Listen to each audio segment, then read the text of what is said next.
Assalamualaikum sedulur, berjumpa lagi di Selancar Waktu. Sekarang kita ada keris berdapur Sengkelat atau biasa disebut juga Sangkelat. Kiai Sangkelat adalah keris dengan look 13 yang terkenal di kalangan pencinta Tosan Aji. Keris Sengkelat adalah salah satu dapur keris look 13 yang sangat terkenal dan melegenda. Keris dapur Sangkelat sangat mirip dengan keris dapur Parungsari. Jika pada keris Sangkelat hanya terdapat satu lambe gajah, pada keris Parungsari terdapat dua lambe gajah, dan pada keris Parungsari selalu dilengkapi jenggot. Keris dapur Sangkelat mudah sekali dijumpai karena banyak diduplikasi. Dan karena banyaknya minat terhadap keris Sengkelat maka banyak dibuat tiruan. Look 13 pada keris Sengkelat memiliki makna dalam hasanah tradisi Jawa sebagai las-lasaning urip atau akhir kehidupan. Yaitu bersatunya kembali manusia dengan Sang Pencipta. Makna lainnya bahwa look 13 adalah triwelas, yaitu welas ing sesami, welas ing sato iwen, lan welas ing tetuhuhan. Semua itu diarahkan kepada keselarasan antara manusia, alam dan lingkungannya, serta Allah sebagai inti dari kehidupan. Dalam kepercayaan masyarakat Jawa, angka 13 dipercaya sebagai penolak bala, angka 13 merupakan angka 1 dan angka 3 yang merupakan angka ganjil yang syarat dengan makna. Angka 1 merupakan angka pertama, dan memiliki makna permulaan, tunggal dan esa yang mencerminkan ketuhanan. Sedangkan angka 3 merupakan angka ganjil yang mencerminkan keseimbangan. Angka 3 memiliki makna bahwa manusia pada dasarnya memiliki sifat 3 perkara hidup. Ada 3 hal yang belum pernah kita ketahui, yaitu rejeki, umur, dan jodoh. Ada 3 hal dalam hidup yang pasti akan terjadi, yaitu tua, lemah, dan mati. Keris Kiai Sangkelat pertama kali dibuat di zaman Kerajaan Majapahit pada masa pemerintahan Prabu Kertabumi oleh Empu Supo Mandrangi atas perintah Sunan Kalijaga. Nama Sangkelat sendiri berasal dari bahasa Jawa, yaitu singkatan dari Sengkel Atine yang artinya marah atau kesal. Hal ini sesuai dengan keadaan Kerajaan Majapahit saat itu.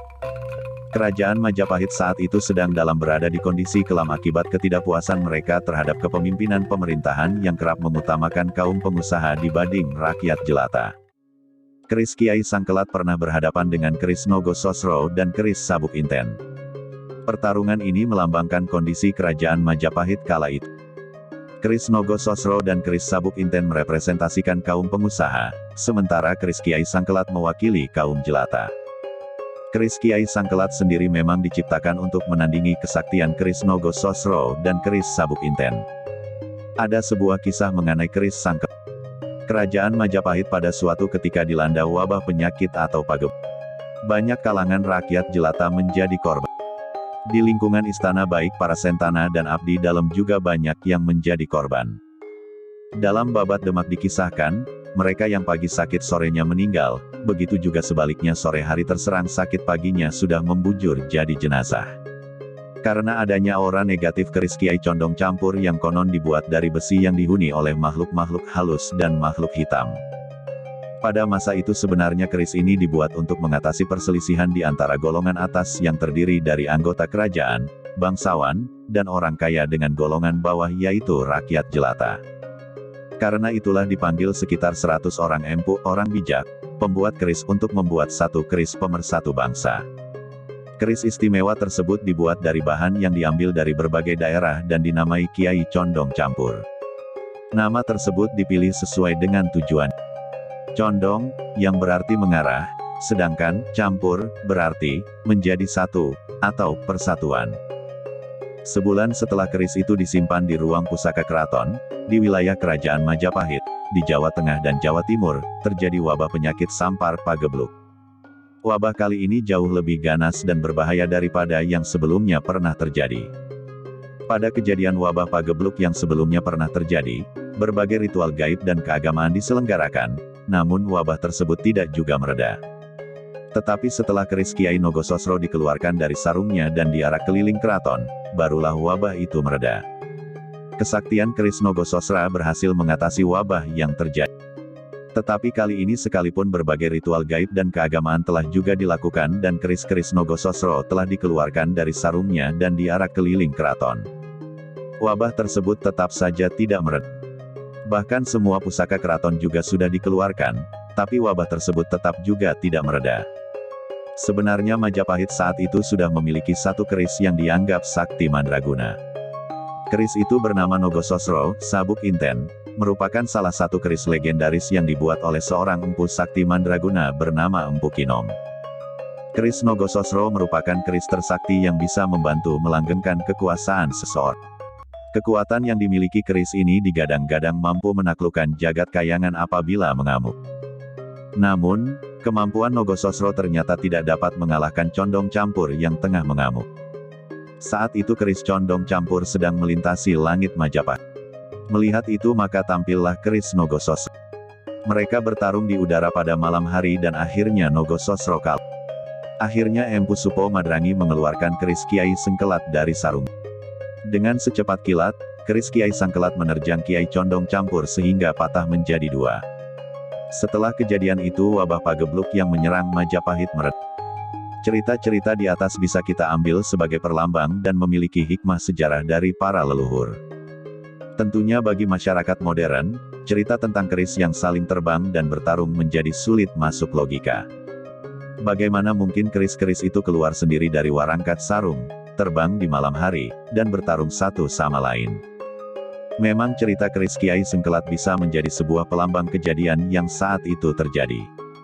Sehingga kita bisa mengetahui kondisi yang dialami sebuah generasi.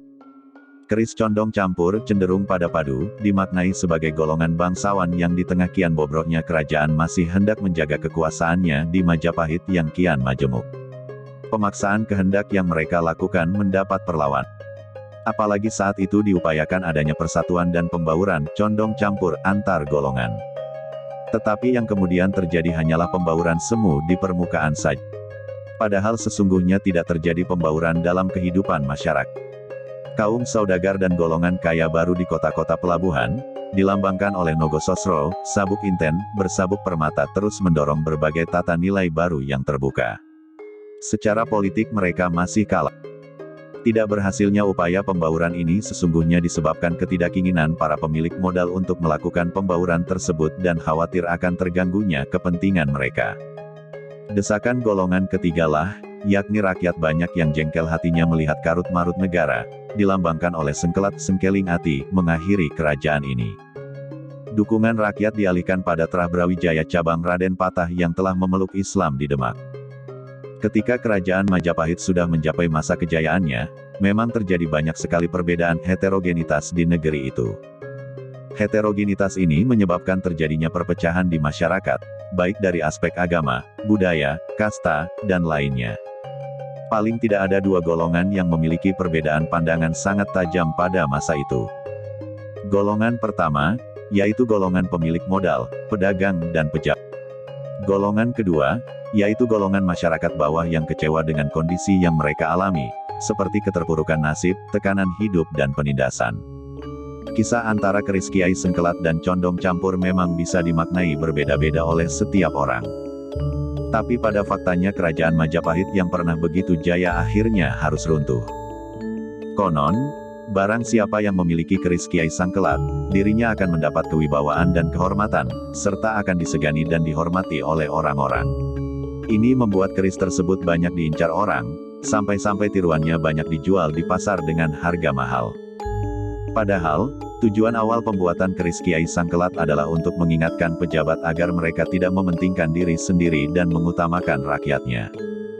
Seperti pada singkatan Sengkel Atine, keris Kiai Sengkelat melambangkan kesedihan dan kekecewaan rakyat jelata terhadap kaum ningrat.